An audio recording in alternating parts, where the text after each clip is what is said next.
ಮೂಲಕ ಆಗ್ರಹಿಸಲಾಗಿದೆ. ಅಧಿಕಾರಿಗಳ ದಿವ್ಯ ನಿರ್ಲಕ್ಷ್ಯದಿಂದ ಹಂಪಿ ಸೇರಿದಂತೆ ಹಲವು ಪ್ರದೇಶದಲ್ಲಿನ ವಿಜಯನಗರ ಸಾಮ್ರಾಜ್ಯದ ಸ್ಮಾರಕಗಳು ಮತ್ತು ವಿಗ್ರಹಗಳು ನಾಶವಾಗುತ್ತಿದ್ದು, ಇಲಾಖೆ ಕೂಡಲೇ ಕ್ರಮ ಜರುಗಿಸಬೇಕೆಂದು ಕೋರಲಾಗಿದೆ.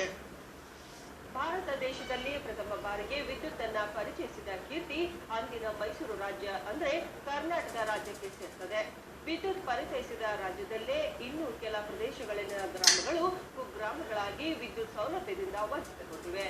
ಅದಕ್ಕೆ ಉದಾಹರಣೆ ಹೊಸಪೇಟೆಯ ಹೊರವಲಯದಲ್ಲಿ ಬರುವ ಮಾಗಾಣಿ ಪ್ರದೇಶದ 82 ಠಾಣಾಪುರ ಗ್ರಾಮ.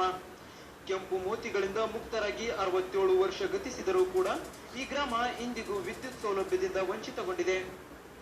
ಇದನ್ನು ಅರಿತ ಶಾಸಕ ಆನಂದ್ ಸಿಂಗ್ ರವರು ಕಳೆದ 3 ವರ್ಷಗಳ ಹಿಂದೆ ಗ್ರಾಮಕ್ಕೆ ಬೆಳಕು ನೀಡುವ ದೃಷ್ಟಿಯಲ್ಲಿ 4 ಸೋಲಾರ್ ಲೈಟ್ಗಳನ್ನು ಅಳವಡಿಸಿದ್ದರು.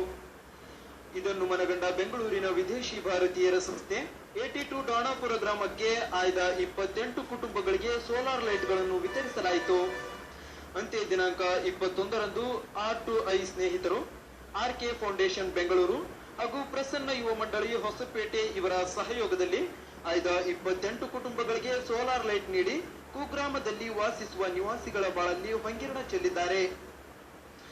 ಈ ವೇಳೆ ಪ್ರಸನ್ನ ಯುವಕ ಮಂಡಳಿಯ ಅನಿಲ್ ಜೋಶಿರವರು ಉಚಿತವಾಗಿ ಸೋಲಾರ್ ಲೈಟ್ ನೀಡಿದ ಸಂಸ್ಥೆಯ ಪರಿಚಯ ಮಾಡಿಕೊಡುತ್ತಾ ಬರುವ ದಿನಗಳಲ್ಲಿ ಶಾಸಕ ಆನಂದ್ ಸಿಂಗ್ ರವರ ಆಶಯದಂತೆ ಈ ಗ್ರಾಮ ಶಾಶ್ವತ ವಿದ್ಯುತ್ ಸಂಪರ್ಕ ಹೊಂದಲೆಂದು ಹಾರೈಸಿದರು.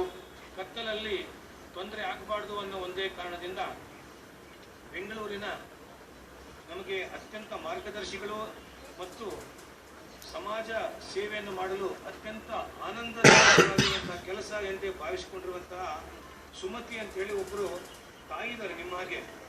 ಆ ತಾಯಿ ಈ ಥರದ ಸಮಾಜ ಸೇವೆ ಏನಾದರೂ ಅಂತ ಬಡವರಿಗೆ ಏನಾದರೂ ಹಿಂಗೆ ಕೆಲಸ ಬೇಕಂದ್ರೆ ಅದನ್ನು ಮಾಡಿಕೊಡ್ತಾರೆ ಅಂತ ಹೇಳಿ ಶರಣಪ್ಪ ಅವ್ರ ಮೂಲಕ ನನಗೆ ಅವರು ಕೆಲಸ ಮಾಡೋದು ಗೊತ್ತಾಯಿತು.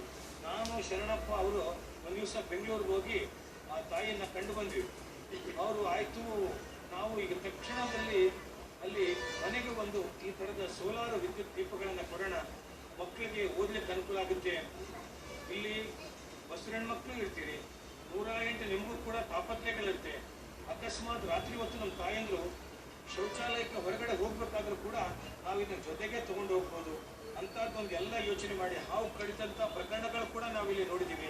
RK ಫೌಂಡೇಶನ್ ಅವರು ಈ ರಿಟರ್ನ್ ಟು ಇಂಡಿಯಾ ಅಂದರೆ ಇವರೆಲ್ಲರೂ ಕೂಡ ಸಾಫ್ಟ್ವೇರ್ ಕಂಪ್ನಿಯಲ್ಲಿ ಬೇರೆ ಬೇರೆ ದೇಶಗಳಲ್ಲಿ ಕೆಲಸ ಮಾಡ್ತಾ ಅವರು ನಮ್ಮ ದೇಶಕ್ಕೆ ನಾವು ಏನಾದರೂ ಮಾಡಬೇಕು.